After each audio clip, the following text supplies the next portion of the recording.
panelist list for tonight. Let me just get that in front of me. So we've got Sid, pronounce it for me. Erwin Genuino. Genuino. Sid, do you want to read through these names? Because you're I certainly can. Yep. And also briefly what they're talking about if it's listed on the sheet. Erwin is an apology, is that right? He is, but he's got a video which we'll kick off with. Okay, excellent. So we've got Erwin Genuino, Bruce Cowie, Joel Solomon. Next is What We Share Is Who We Are. We've got Ian Burgess, J. Rotham, New Methods of Communicating and Socializing, Colin Peterson. We have Justin Stark. We must embrace change and make the most of the opportunity for a cultural reset. Wayne Millard, introducing the comeback team and how we can help lodges to reconnect with members and friends. Liam Cole, new challenges opens the door for new opportunities, and it's important to be mindful of our senior members. Devon Sampath, we must learn to adapt because change is the only constant. Steve Latimer, Paul Ray, myself is on the list. The importance of human contact and interactions, and Matt Cameron. Fantastic, thanks for that. No problem. It is strictly 90 seconds. We've got a lot to get through. It's already 7:15. And there's about 14 or 15 people on that list. And we don't want everyone to get a go. So I'll keep an eye on the clock. If you're sort of drifting over time, I'll just call time and just let you know that you do need to wrap up. And if you can quickly do that, that would be much appreciated. Right. We've got our activity, which we'll do after that, where everyone can have their say. And then we've got Q&A time permitting. We'll just fill in the rest of the hour. Next up is Erwin. And I'll kick off with this. I'll stop sharing the screen after this presentation, and then we'll run through the list as it is on the run sheet. So, Bruce, Joel, is everyone okay with that sequence? Is everyone aware of where they are in the sequence? Or would you like me to introduce you? I think it's best to introduce Matt. Yeah. Okay, Sid, why don't you do the introducing? Just to keep the voices different. And as soon as Albert's done his presentation, then I'll stop share screening and you can pick up the presentation. No problem. Okay, so we're going to kick off with Erwin Genuino, and Matt will play the video now. I'll play the video and then it's Bruce. Thanks, guys. Okay, so hello everyone. I do apologize for not attending this meeting because of work commitments. So I'll just quickly give my two key takeaways. So firstly, for the past couple of months, I think the online meetings proved to be an effective means to strengthen the camaraderie among the members, because we have been meeting much more frequently than we usually do, and for the longest time we've only been meeting once a month, and now we're able to meet on a weekly basis. And lastly, which is related to my first takeaway, with the activities we've been doing, like Meet a Member, which is, I think, personally my favorite. Those kinds of activities are a good opportunity for us to, know the members on a more personal level, because that is what I think we lack during the regular meetings. And I think sharing a part of someone's personal life makes everything more meaningful, and it could, help build a stronger friendship among us members. So that's all for me. I remember Matt mentioned that there are no right or wrong answers, so hopefully what I shared made sense. So bye everyone. See you all next week. Absolutely perfect. Thank you. That was great. Thanks, Matt. And we'll pass on the thanks to everyone for putting that video together as well. Next member on the panel is Bruce Cowie. Over to you, Bruce. Okay, thank you. Look, I wrote down a few notes. In March, FMV was placed into an unprecedented position by COVID-19 and reacted quite correctly to lock down our Masonic centres. But we're then put into a position not foreseen by our Book of Constitutions. And to fill the gap, some lodges moved to online meetings with varying degrees of success. My first takeaway is online meetings have enabled real success in maintaining contact with some degree of business continuity. But to be successful, we need a set of very clear protocols and Masonic etiquette or etiquette for running these sort of meetings so that we can get the most out of them. Obviously, in terms of protocols, it should be things like what are actually going to make it work so that we can have fairness and equity to everything and make binding decisions in an online environment, because online environments are going to be ongoing. I'll come back to that point.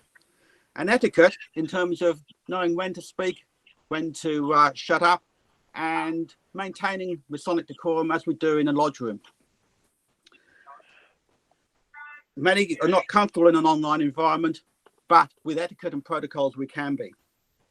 In the past, we have taken our membership for granted in many ways, and this COVID-19 exercise or crisis has forced us to be very aware of our members, particularly our older members and those with illness. It has focused us on health, both mental and physical, along with hygiene. In the past, this has often slipped. We need to be conscious of our own health, but far more importantly, conscious of the effect of our health on others. We all may have coronavirus and not actually know it, but we could pass it on to somebody and that could have very serious consequences. So we must always act in a way that going forward is conscious of who we are. Moving to online meetings has proved that Freemasonry can change. Online meetings can become a way of the future. Just imagine that next year or 2 years' time, instead of having 12 monthly meetings, having 8 face-to-face meetings or 4 online meetings, particularly during the colder or warmer months. It's a challenge that we can accept and a challenge that we can do, but to enable us to do that, we need a constitution. And finally, this pandemic has some time to play out. I do not see a return to pre-2020 Freemasonry meetings for some considerable time. We have just seen this last weekend that the state government is still cautious on opening up with restrictions on gatherings and requirements of social distancing. So what happens when we do open up in the next 12 months? Will we have online meetings where we can have degree ceremonies? Probably not for quite some time. So we will have some sort of meetings of some sort. It's important to get back to it. But at this stage, what will it look like?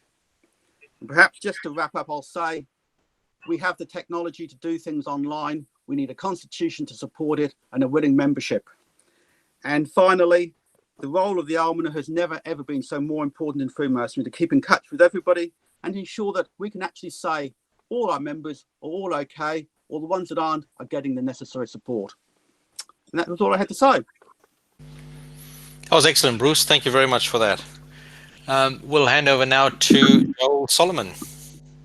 Thank you very much. If you can hear me, please put your hand on your head. Oh, good. Thank you. Well done. Don't worry about it, Bruce. It's okay. I agree with what Bruce just said. And more importantly, it's given us an opportunity to get to know our members a lot better. I've spoken to, as a lot of you have, to your members of your own lodge, and you've talked for 10, 15 minutes on the phone and learned more about them in one phone call than you might have had in 3 or 4 years of sitting in lodge with that brother. It's important that we continue that contact, make sure that we talk to our brethren and their families and make sure they're all right. And if you say, "Are you okay, brother?" "Yeah, I'm okay." Don't take that on face value. Dig a little deeper. What did you have for lunch? Have you been out? Has the family been around? Those sort of questions to get to see whether the brother is really okay and all right. We as Freemasons are very, very proud. We don't like to say, "Hey, I need a bit of help." So let's encourage that. Let's be part of that. I heard a brother saying he was upset about his lodge shoes. They're giving him trouble. They haven't been out of the cupboard for 4 months, and they think they've been isolated and lost. So he's got them out and he's polished them, and he's ready to go. Helping each other is the way to go. I think the time is with us to go back to the old adage. Freemasonry, I'm telling you, is not going to be easy. Never was. But I'm telling you, it's going to be worth it. And worth it it's got to be for you and I. So let's make it work for us. Let's remember that we are all brothers and we should be helping each other at all times. Thank you. Thank you, Joel. Much appreciated and great sentiments as well. I will hand over to Ian Burgess. Righto, Sid. Look, I agree with everything that's been said already. One of the things, although I'm still a member of Richmond Lodge and very proud of this time that I am part of Richmond Lodge, I'm also a member of a lodge, the Daylight Lodge, the Lodge of the Great Ocean Road. And our problem is that about half of our membership don't have computers. So we're going through a time, as Joel said, making phone calls to talk to people and things like that. It's a time thing that in 20 years' time, everyone will have a computer and will have the capabilities. But I agree that we need to adapt as a society of brethren in a range of different ways because of what's occurred. But just to remember that some of our older members are not up with where we are. And I'm even only a fraction of the way there, but a lot of our guys have no intention of buying a computer between now and the day that they leave this mortal coil. I think what Matt's done with this is great, and it's an ongoing thing that's going to go a long way. There's a number of lodges throughout the state that are doing online meetings. So I applaud the work that's being done for those that have got the knowledge, and they're passing it on to make sure that we can all upgrade our knowledge to use for the benefit of ourselves within the Masonic circle. Thank you. Excellent. Thanks, Ian. We'll move on to Jay Rodham. Thank you, Sid. Well, look, I've been busier than ever with Masonic activities since the lockdown started.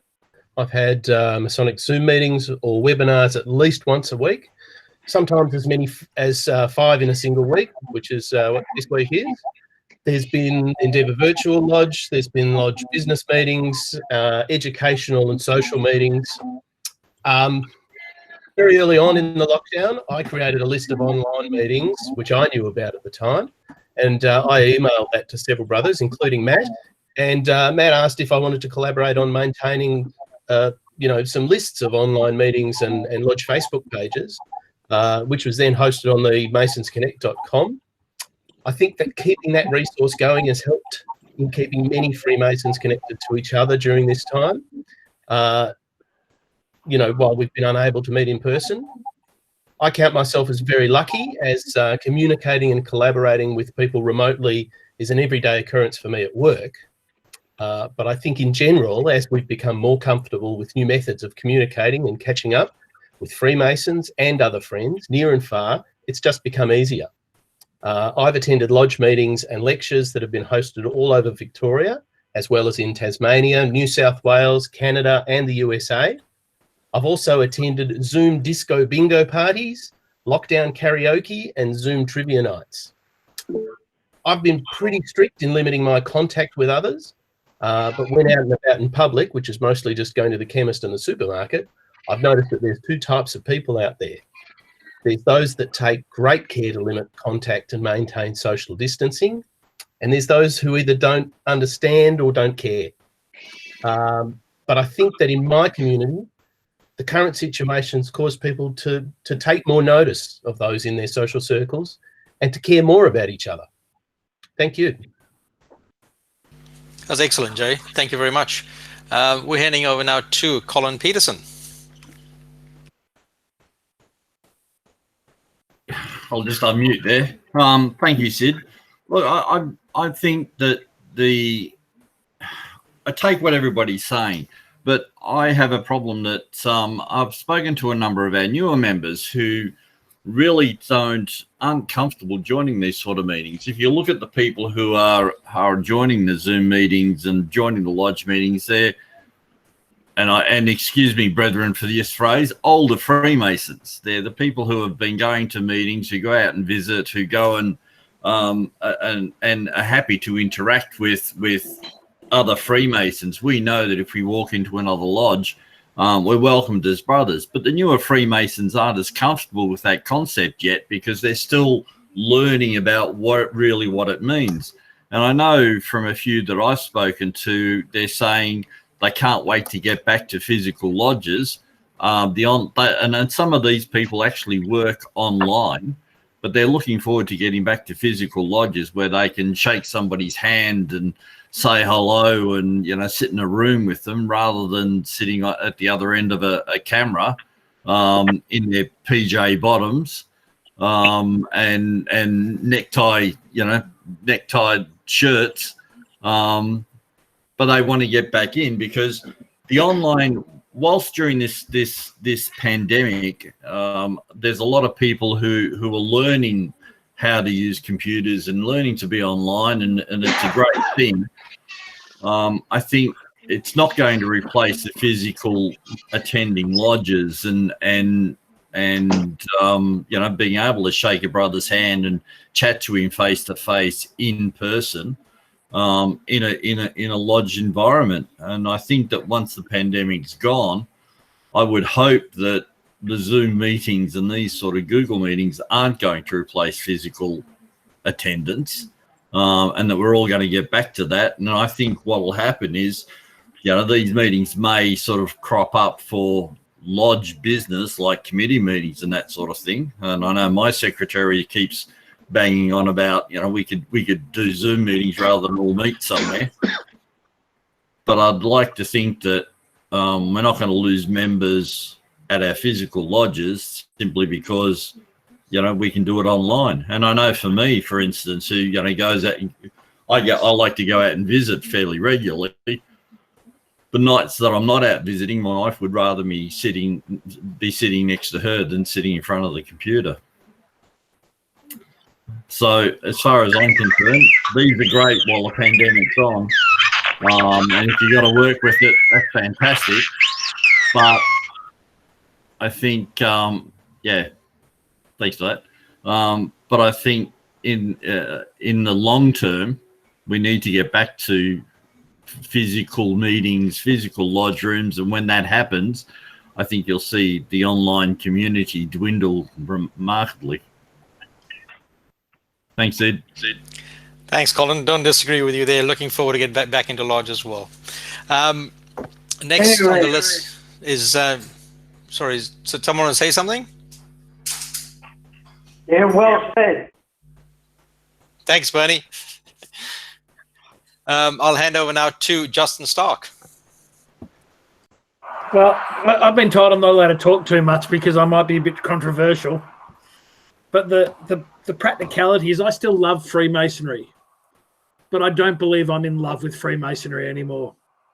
And part of that is because I believe our organisation has lost its way, and it's actually not moving with the times and what society and our new members and our organisation needs to expect moving forward. And COVID's actually pointed that out. The fact that we can't hold lodge meetings, we don't have practices, our constitution, as Bruce has pointed out, is antiquated and doesn't support some of the things that we'd like to do, actually causes us some issues. And a lot of it's because of our history and our leadership being focused on what they grew up with. In the 1970s, we had 100,000 members. If you wanted to get a job, if you wanted to get promoted, you had to be a Freemason or a Catholic. That doesn't exist anymore. And unfortunately, a lot of our leaders that are making decisions for us grew up in that time, and we need to help them understand that that's not what society expects at the moment. It's not what we expect, and it's not what we want from Freemasonry moving forward. We actually need to find our relevance point in society again in order to be able to grow. And this is COVID's a great opportunity for us because it's allowed us to actually understand the relationships we have with ourselves, and how important lodges are and members are to the Masonic experience. Everything that's been successful that we've seen come out of COVID has been driven by people like Matt, like Jay, like different lodges, Jack Aquilina, and all the interactions that have been personal, not from Grand Lodge. And this is giving us as members an opportunity to take control of our craft again. And we need to make sure that when we get back to meeting in lodges, that we don't fall back, we don't lose our voices, and that we understand that as Freemasons, we have the control of the organisation, and we need to actually set up the organisation to be relevant for what we want it to be in the future. So I'm hoping that we will change and that I can be in love with Freemasonry again, and that we can actually see the growth that we want. Did I keep within 90 seconds? You did well, Justin. Thanks a lot, Justin, and some very valid points there as well. Next on the list is Wayne Millard. Thank you, Brother Sid, and thank you, brethren. The Comeback Team. The Comeback Team is one of 4 teams that is part of the membership team, or membership VAT, which is headed by Brother Paul Brennan. It consists of a mentor team, a regional and rural team, engagement team, and the Comeback Team. How does online communication help get members back to the lodge? The role of the Comeback Team will be to assist lodges to reconnect, re-engage lapsed members, to encourage them to return to the lodge, and hopefully Freemasonry. How does online communication help that? I think what we've seen tonight is evidence how it can help. I've sat in on Zoom meetings, and I've seen members participating that have not been attending to lodge due to various reasons: age, illness, working, younger members who work and have used the medium to actually attend lodges. So, I mean, it's a terrible thing, the COVID crisis, but if there is a positive to come out of it, it's actually forced lodges to look at alternative ways of communicating and connecting with members. It'll never replace our lodge meetings, our regular meetings, but I see it as something that will be included as part of the overall lodge experience for members, whether it be management meetings or social meetings or what we call gatherings. So I think connecting online is going to help us maintain regular contact with those brethren who are unable to physically attend lodges. And look, just as online meetings are a part of business today, and I think they will become a regular part of Freemasonry now and in the future. Thank you, brethren. Thanks a lot, Wayne. Much appreciated as well. Next on the panel is Liam Cole. Thank you, Sid, and Matt and the guys from Richmond Lodge. So I'm sitting in Gippsland. This is one of the advantages of these Zoom meetings. I'm based in Sale. I can see that we've got members from further afield than just Melbourne. So that's one of the advantages, I guess. So for me, these challenging times have provided us fantastic opportunities. They've forced us to be creative and adaptive during these times. And I think we're at the point, much like everyone else has said, we're at the point where opportunity to create a new Freemasonry, much like a new normal going forward for everyone. What does that look like? I don't know. For me, I've got a secretary that's nearly 100 kilometres away from me, a treasurer that's 60 k's away from me. So a business meeting requires us all to travel long distances. We are now at the point where we go, you know what? We don't have to travel to Traralgon and meet in person. We'll do it online. But while these opportunities provide us to reach a broader membership base, it doesn't really engage all our members. I have quite a few senior members that computers to them are not even in the equation and never will be. Our issue is how do we maintain those? The core values from Freemasonry and the reasons why I joined was creating a community where we stayed in touch with each other and we looked out for each other. And I must admit, I haven't been doing it well enough during these times. I've been focusing on my own world and my own bubble, so to speak. But I think as an organisation, we need to reach out to our senior members more that don't attend these Zoom meetings, just like we'd have the Arminer reach out to them when they don't attend a lodge meeting. We as an organisation need to reach out to our senior members just to make sure that they're doing okay. And not just our lodge Arminer to do the tokenistic phone call, but to have someone just pick up the phone and phone up that senior member or even the widows and say, look, how is it actually going? How are you travelling? Can we do anything for you beyond picking up the groceries or just making contact once a week? Have that random phone call with someone. Now more than ever, I think that's what we need to do. So while it's all challenging and the internet's great places, we need to also reach out to our senior members. So thanks for the opportunity, Matt and Sid. No problem at all. Thanks a lot, Liam. And again, some great comments there as well. The next panelist we have is Devin Sampath.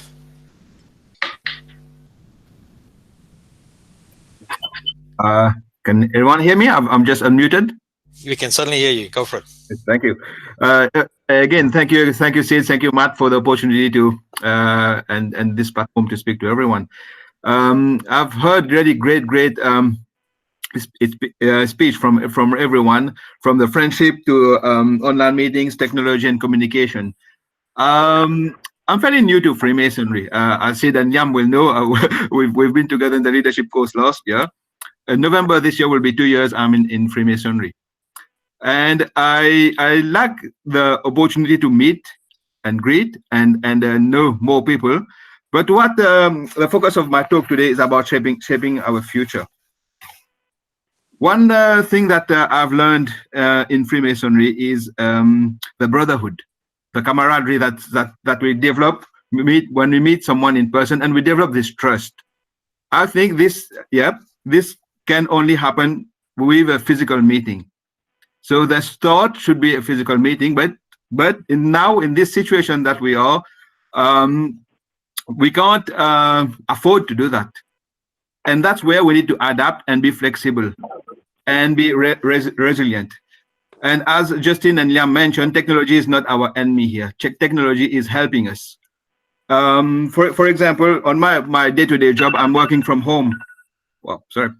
I'm working from home and I'm having all types of meetings with people everywhere around the country, everywhere abroad. This is the way to go. This is the way to adapt. And I think Freemasonry, this is the way to also attract more the younger generation to Freemasonry. It can be done. It has been done. We are doing it.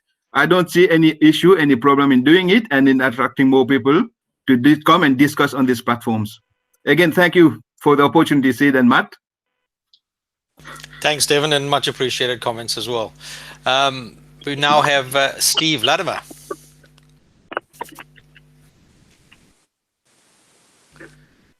Steve, you're muted. You need to unmute.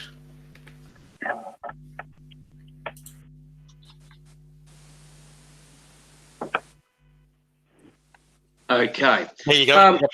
Thank you, Sid. Thank you, Matt.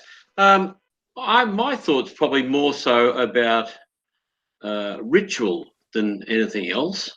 Since the start of this pandemic, we were at my country lodge about to initiate a candidate, and my March was very busy. I had my eldest son was being married, which was postponed on the last day before he could have got married.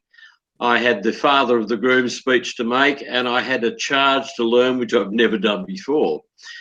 And I was a little bit concerned, but I think specifically with charges and ritual, if we focus more on the Master Masons, giving them the opportunity to run through and there's a number of charges they are able to give, and also to get them to learn the obligation that they copied from some worshipful master when they're obligated, it give them a better understanding of how Freemasonry ritual anyway works, and perhaps give them the opportunity to expand on their future progress through Freemasonry and attract other younger members because they're enjoying that side of Freemasonry as well. With the pandemic, the opportunity to spend time rehearsing whilst walking is amazing, provided you take a copy of what work you're going to do so you can refer to it occasionally. But it gives you the opportunity of becoming word perfect, like so many of those old master masons or past masters who delivered charges to us when we first started in the craft. So my idea is, and with the blessing of the directors of ceremonies of individual lodges, that they pass more work on to younger brethren. That was about all I could think of at the moment. Thank you. Thanks, Stephen. Much appreciated comments as well. Next is Paul Ray. Thanks, Sid. One of the benefits of and disadvantages of going last is that most of the stuff that you wanted to say has already been said to some extent. But for me, I think, we're obviously in uncharted waters, and we have these new tools that obviously some people have been aware of for some time, and the rest of us are just starting to learn how to use them because we've been forced to. But from perhaps an individual lodge point of view, or perhaps generally first, it's great to be able to jump online and see what another lodge is doing, what they're engaging, what sort of topics they're covering, etc. So that gives us tremendous flexibility and opportunity, perhaps which we didn't have before, to hear and see a lot of things. At an individual lodge level, I think we're still perhaps working with, what is the format, what is the quantum, how do we get it right? Is one meeting a week too many? Is one a month too little? Is it a fortnight? And so we're still in this experimental mode, but I think while we're doing this, the content has to be really relevant and informative and engaging so that the people that are online are perhaps not thinking, well, we're seeing the same thing, hearing the same thing over and over again. So we've really got to be very, very careful planning the content. And I think so far, we've done a pretty good job. But meeting once a week means you've got a lot of weeks and you've got a lot of content, etc., to get right, to keep people engaged. So I think we're heading in the right direction, but obviously we're still experimenting, and we'll perhaps come up with perhaps a right format at some stage. But let's hope it's not that long away before we're all able to meet in lodge rooms most of the time. Thank you. Thanks, Paul. Much appreciated as well, and some great comments.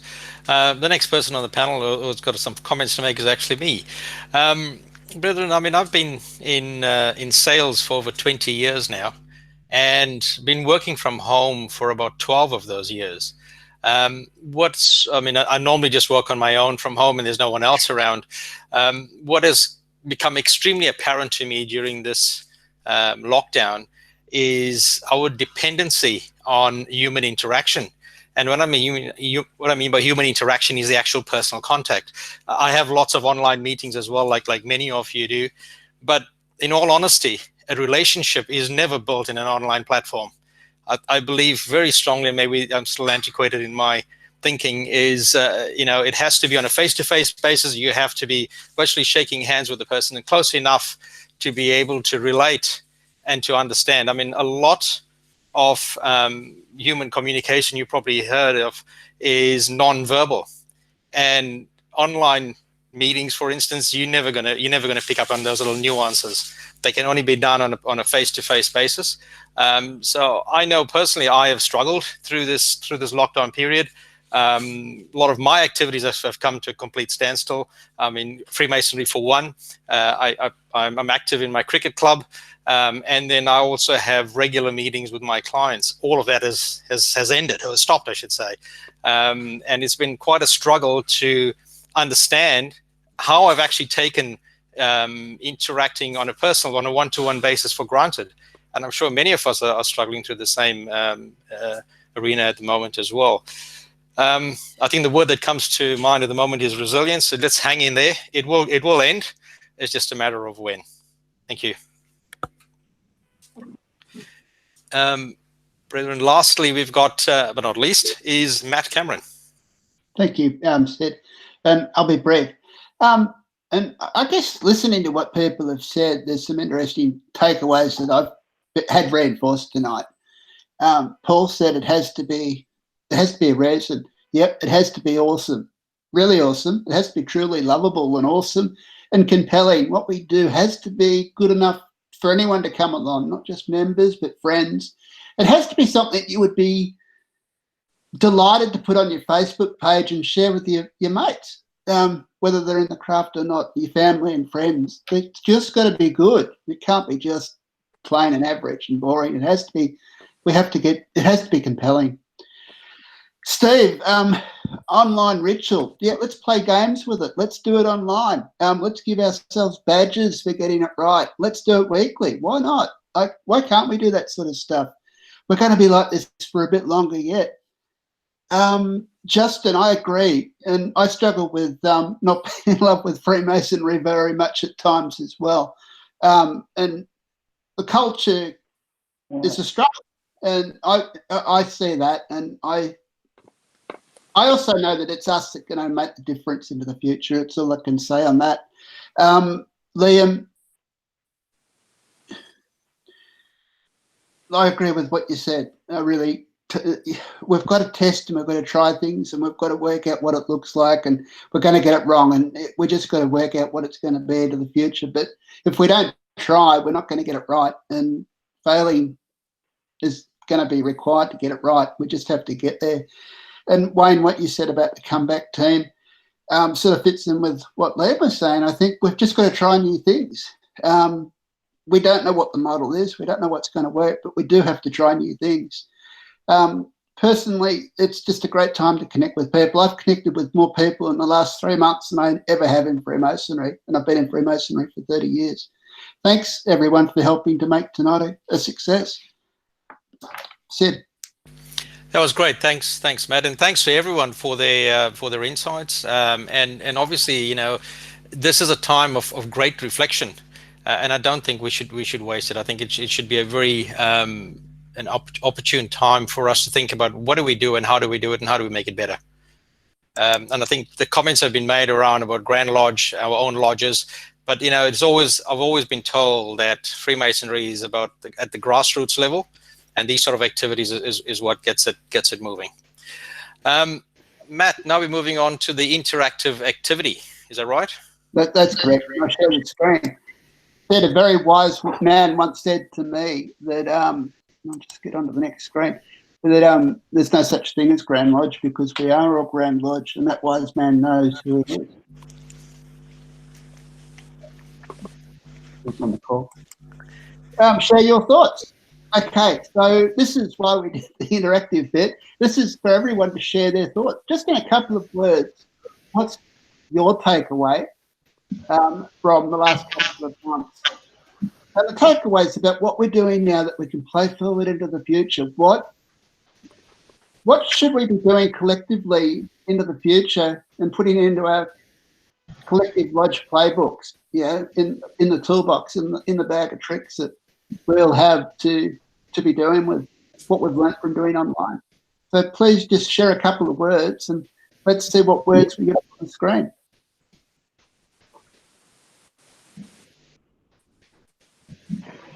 For those that aren't online, Paul, did you just want to read out what people are saying?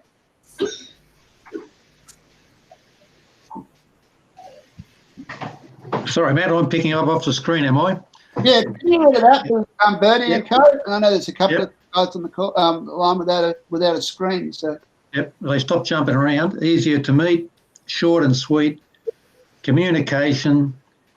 The times are a-changing. Move with the times and broader engagement. Members first. They're the ones so far.